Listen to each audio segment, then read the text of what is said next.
معاشرے میں کچھ ایسے الفاظ ہیں جن کو ہم سنتے ہیں، ہمارے سامنے جب وہ ہمارے کانوں میں ٹکراتے ہیں لفظ، تو کیا ہوتا ہے کہ وہ اس کا جو اصل مفہوم ہے اس کو ہم چھوڑ دیتے ہیں، اس کی طرف ہم اپنا ذہن لگاتے ہی نہیں ہیں۔ ہم کیا کرتے ہیں، ہم اس کا جو میننگ معاشرے میں مروجات چل رہی ہوتی ہے، جو اس کا معنی ہوتا ہے وہ چل رہا ہوتا ہے، اسی کو فالو کرتے ہیں۔ ایسے بہت ساری چیزیں ہوتی ہیں، جیسے کسی نے خوب کہا ہے کہ اگر جھوٹ کو آپ بار بار دہرائیں، 1000 مرتبہ دہرائیں تو وہ سچ ہو جاتا ہے۔ بالکل اسی طرح ایک لفظ ہے غیب پر ایمان بالغیب، یہ آپ نے سنا ہوگا۔ جب بھی یہ لفظ سامنے آ جاتا ہے تو مسلمان اور کافر یا غیر مسلم کا ایک تقابلی مقابلہ شروع ہو جاتا ہے کہ مسلمان وہ ہے جو غیب پہ ایمان لاتا ہے اور غیر مسلم وہ ہے جو غیب پہ ایمان نہیں لاتا۔ اصل میں دیکھا جائے تو اصل مسئلہ یہ نہیں ہے کہ غیب پہ ایمان ہے یا نہیں ہے، غیب کس کو کہتے ہیں، اپنا ایمان کس کو کہتے ہیں، یہ ہمیں آج تک اس کو ہم نے سوچا نہیں ہے۔ اگر آپ سوچیں تو میں آپ کو آج یہ ساری چیزیں بتاؤں گا، آپ سوچیں ذرا۔ غیب کا ایمان کا مطلب یہ ہے کہ کسی بھی چیز، اس کا صرف آپ تعلق اللہ سے جوڑتے ہیں۔ اگر آپ اس کا تعلق اگر آپ اپنی عام زندگی میں اگر لگائیں تو دیکھیں اس کا مطلب کیا نکلتا ہے۔ اس کا مطلب یہ نکلتا ہے کہ کسی بھی چیز پہ آپ کا یقین ہو جو آپ نے دیکھی نہ ہو، ٹھیک ہے، کسی بھی، اب یہ سنیں، کسی بھی چیز پہ آپ کا یقین جو اس کو آپ نے دیکھا نہ ہو، صرف یہ کہہ رہا ہوں، دیکھا نہ ہو، محسوس کیا ہو، سینسز سے محسوس کیا ہو، اس کی بات نہیں کر رہا، دیکھنے کی بات کر رہا، صرف دیکھنے پہ ہم یہ کہتے ہیں۔ ابھی آپ اپنی زندگی میں نارمل جو آپ کی لائف گزر رہی ہے اس میں دیکھیں، آپ کی زندگی کے جو معاملات ہیں وہ 95% جو ہے وہ چلتے ہیں ایمان بالغیب پہ۔ کیسے؟ آپ ڈاکٹر کے پاس جاتے ہیں، آپ نے سنا، آپ نے دیکھا نہیں، آپ نے اس کی ٹیسٹ نہیں کی، لیکن آپ نے کسی سے سنا کہ یہ ڈاکٹر جو فلاں ڈاکٹر ہے یہ اچھا، اس لیے آپ اس پہ جا رہے ہیں۔ اس نے جو پرسکرپشن لکھی، آپ نے وہ پرسکرپشن جا کے کسی دوسرے ڈاکٹر کو نہیں دکھائی، وہ آپ نے جا کے اسٹور سے وہ آپ نے لے لی دوائیں۔ اب یہ آپ کا اس پہ ایمان ہو گیا۔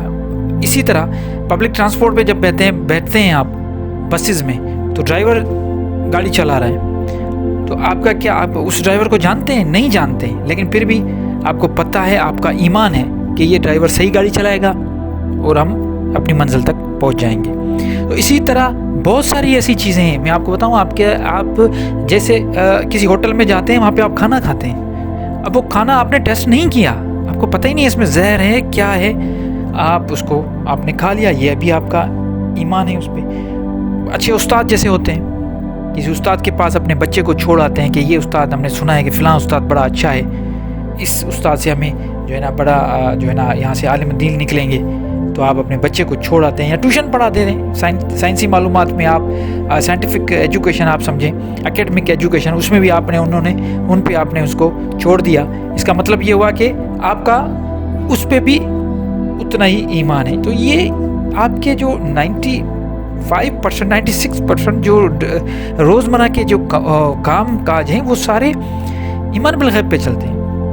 تو اسی طرح اگر مثال کے طور پر ایک شخص کے بارے میں آپ کو بتایا گیا ہے، جس شخص کو آپ نے دیکھا نہیں ہے، لیکن آپ کو اس شخص کے بارے میں یہ پتہ ہے کہ فلاں شخص ایگزسٹ کرتا ہے۔ بالکل اسی طرح ہے جیسے کسی ملک کے بارے میں، آپ میں سے 195 کنٹریز ہے نا، اب کوئی ویسا آدمی نہیں ہوگا کہ وہ ساری دنیا کی کنٹریز گھوم کے آئیں۔ آپ ہیں، میں ہوں، 1-2 گئے ہوں گے، 3 گئے ہوں گے، یا کوئی نہیں بھی گیا ہوگا۔ اس کا مطلب یہ نہیں ہے اگر آپ نائجیریا نہیں گئے تو اس کا مطلب یہ نہیں ہے کہ نائجیریا ایگزسٹ نہیں کرتا۔ آپ ایمان ہے، آپ کو پتہ ہے نائجیریا ہے، ایجپٹ ہے، آپ ایجپٹ گئے نہیں، آپ نائجیریا نہیں گئے، آپ ایجپٹ نہیں گئے، آپ کینیڈا نہیں گئے، لیکن آپ کا ایمان ہے، وہ ایگزسٹ کرتا ہے۔ اس سے اگر آپ نہیں مانتے کہ نائجیریا ایگزسٹ نہیں کرتا تو کیا آپ اس پہ کوئی نائجیریا کو یا کسی دوسری ملک ایجپٹ، UAE، کسی کو فرق پڑے گا؟ کوئی فرق نہیں پڑے گا۔ یہ آپ کی اپنی بھول ہوگی، آپ کی اپنی کہانی ہوگی۔ تو کسی کا ہونا نہ ہونا یہ آپ اگر طے کرتے ہیں تو اس کا ہونا، اگر آپ طے کرتے ہیں کہ وہ نہیں ہے، یہ جملہ سنیں، اگر آپ اپنے دماغ، اپنے فہم، اپنے عقل کے حساب سے کسی کے بارے میں یہ طے کر دیتے ہیں کہ وہ چیز ہے یا نہیں ہے، تو جس چیز کے بارے میں آپ یس اور نو کا تقاضا کر رہے ہیں، کیا اس پہ کوئی فرق پڑتا ہے؟ اس کے ہونے یا نہ ہونے میں کوئی فرق نہیں، وہ ہے تو ہے، آپ مانو یا نہ مانو۔ تو ایمان بالغیب کا مطلب بھی یہی ہے کہ اللہ کو آپ نے بالکل نہیں دیکھا، کسی نے بھی نہیں دیکھا، لیکن جب اس کو محسوس کیا جاتا ہے، جب اس کو آپ اپنے ارد گرد کی چیزوں میں جب آپ اس کا ظہور دیکھتے ہو، تو پھر آپ پھر مانتے ہو کہ وہ ہے، اسی کو ایمان بالغیب کہتے ہیں۔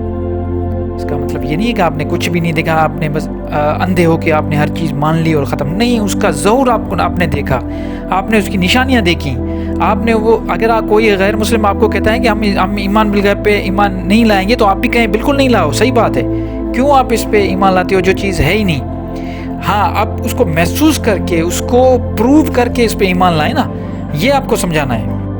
جب بھی آپ کو ایسا غیر مسلم دوست ملے اور بحث کرے تو اس کو یہ کہیں کہ نہیں بھائی، آپ اس کو 100% پہلے پروف کریں، پھر اس پہ ایمان لائیں۔ اب پروف کرنے کا طریقہ اس کو آپ فیل کریں، محسوس کریں، اسی کو ایمان کہتے ہیں، ایمان بالغیب۔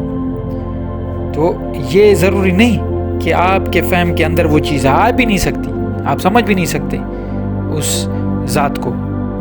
تو یہ لفظ جو ہے، اس کو جو بھی لفظ ہو قرآن کا، خصوصی میں بات کر رہا ہوں، قرآن کا جو بھی آپ کو لفظ ملتا ہے، فریز ملتا ہے، آیت ملتی ہے، اس کو ذرا غور و فکر، افلا یتدبرون القرآن، تو یہ غور و فکر کیوں نہیں کرتے؟ غور و فکر کریں، سمجھیں کہ یہ ہے کیا، پھر آپ کو ایزیلی پتہ چلے۔ اس میں زیادہ فلسفی میں جانے کی ضرورت ہی نہیں ہے، کوئی اس میں ضرورت نہیں ہے کہ آپ فلسفی میں جا رہے ہو اور آپ جو ہے نا بڑا سوچ فکر میں، نہیں، سمپل سی بات ہے کہ 1+1=2 ہوتا ہے، اس میں آپ کو اتنا پریشان ہونے کی ضرورت ہی نہیں ہے۔ تو امید کرتا ہوں یہ بالکل سمپل ڈیفینیشن میں نے آپ کے سامنے رکھی ہے۔ اگر آپ کو اس سے بہتر اور بھی چیز سمجھ میں آتی ہے تو ضرور میرے ساتھ جو ہے نا اس پہ آپ ڈسکس کریں، انشاءاللہ آپ کے سوالات جو بھی ہوں گے اس پہ ہم ڈسکس کریں گے، باتیں کریں گے اور مزہ آئے گا، کیونکہ یہی ہمارا ایکچوئل کام ہے، دین کو سمجھنا اور دوسروں کو سمجھانا۔ مجھے اپنی دعا میں یاد رکھیے گا۔ اللہ نگہبان۔